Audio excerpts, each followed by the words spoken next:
Young vandals and nonstop people are saying what better way to enjoy the summer heat later to see the first episodes of the classic Y&R. The program has Brooks and Snapper. Do you even remember any of these? And that filming, it's different from nothing. The episode begins with a guy named Brad in a truck. Yes, you heard that right. People in the city of Geneva really have a car. It was a strange kick because Brad was overwhelmed with an internal conversation about him asking a woman to abort a child. In 1973, Brad was abandoned at a restaurant, despite his rough appearance. Brad could not afford a meal but politely ordered. It was clearly a very different time than before. Thankfully, Stuart Brooks offers to pay for meals and follow up by offering Brad a job. Somewhere in this wacky universe is a cop talking to Brad's wife, telling her that Brad is dead. Though obviously, he didn't, he was just at a diner and was about to become a writer for a newspaper. The story is that he was fooled, and his car exploded. It's here and it turns out this is a really great fan week theme and the fans of the show are here step by step with some hilarious troublemakers to help us get ready for what's special about old episodes that we never get tired of watching. They bring us back to special moments and memories we may have forgotten or missed for the first time. Plus, it's great to see some of our favorite actors no longer with us. With us from March 12, 1993, we were taken back to the wedding of Neil Winters and Drusilla Winters and Michael Baldwin's plot against Christine Blair. Too much fun ahead, and Young and Restless can't wait. A few things are more interesting than weddings, especially when they are made as beautiful as they always do on the show. It often felt like we were there, sitting with friends and family when Neil and Drusilla exchanged vows. This was a kind of guessing activity on our joke, but it offered a time frame, Young and Restless thinking that this could be the beginning of the end of Michael's first run. Previously, his actions caused him to lose his job and his wife and he was not too happy about it.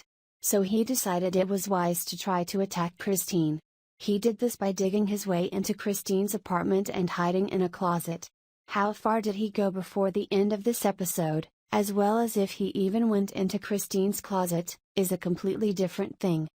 If you don't already have Netflix, Young and non-stop star Michael Damian thinks it's a great idea if you get it. By doing so, you can watch his movies performing well on streaming services. Damian's followers on social media are none other than movies. I watched your movie on Netflix last night and it was great. Passion. Damian directed the film and co-wrote it with his wife Janine. As your fans recall, Damian brought singer Daniel Romalotti to Geneva in 1980. His top women included Patty, Lauren and Tracy before being paired with True Love Cricket. People today follow Christine. The couple's marriage broke up after Daniel was drugged and deceived by Phyllis while he was performing on Broadway in New York. Daniel is convinced that he is Phyllis's father, Daniel, but it turns out Phyllis lied. Most people in Geneva have something to celebrate, Neil and Drew's marriage. People in the town gathered at the Prime Minister's mansion to bake cakes for the couple and wallow in joy. It was a championship night, love and passion for the newly married young couple. Always the background thief, Jill became the talk of the party. She is a little too happy. Yes, a lot of very happy and people are paying attention. Is that wine? Is that John? Or is it something else? She had met the doctor and whatever he gave her had Jill really tall, very tall. While the town was hosting a party, Christine made a mistake by staying behind. She has work to do and searches at the office to pass some very important records. Sadly, her staying late gave her a chance to make a move, scary moves and life changes. However, don't worry, Christine takes precautions for this. She even told Hillary about the steps she took to stay safe. There was a guard at her door who was on high alert for anything suspicious. Too bad, she underestimated the madman. One of them is following Connie Chancellor through her facelift, but the second and more impressive of them is a real innovation. It's correct. On March 28, 1984, we found that Jean actually changed her face and her first reaction upon waking up. That part of the television history has been copied, but only on actual television shows. And that only adds to the heritage of the moment. We always hear the art of imitating life and how artists draw their lives and the world around them for inspiration, but in 1984, Jean Cooper took a step further and made history when implementing it. She approached the producers of Young and the Restless and thought that the innovation she would show in the show as part of the character's plot. Although we have seen some great old episodes, few have ever seen us have a moment of historic change like this, even if it takes another 20 years to reach it.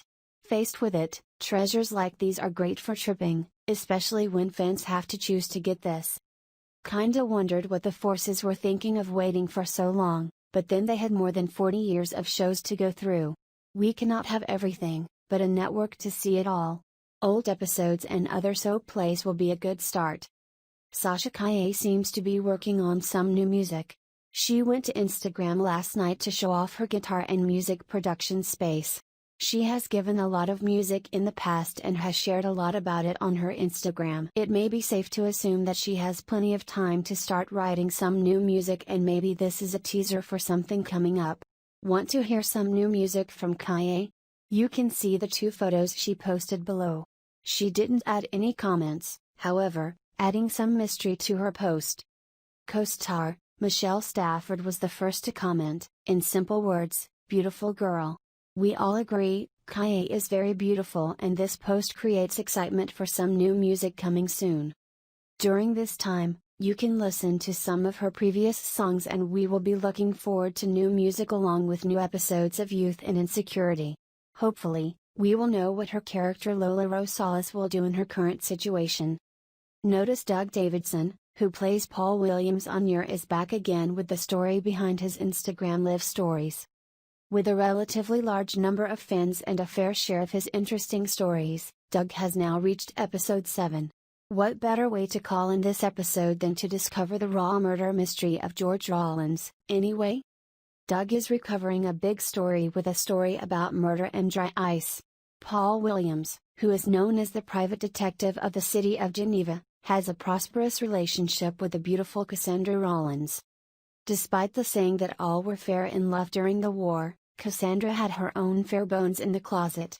Her former husband, George, was suspiciously killed. At first, the eyes turned to her lover, Adrian Hunter, but it seemed that Cassandra was involved. However, Adrian's dangerous sequence was not done, and he was creative with it. Using dry ice and a pistol, Adrian erected a booby trap. Dry ice is responsible for firing the trigger, and this is the perfect way to kill Cassandra.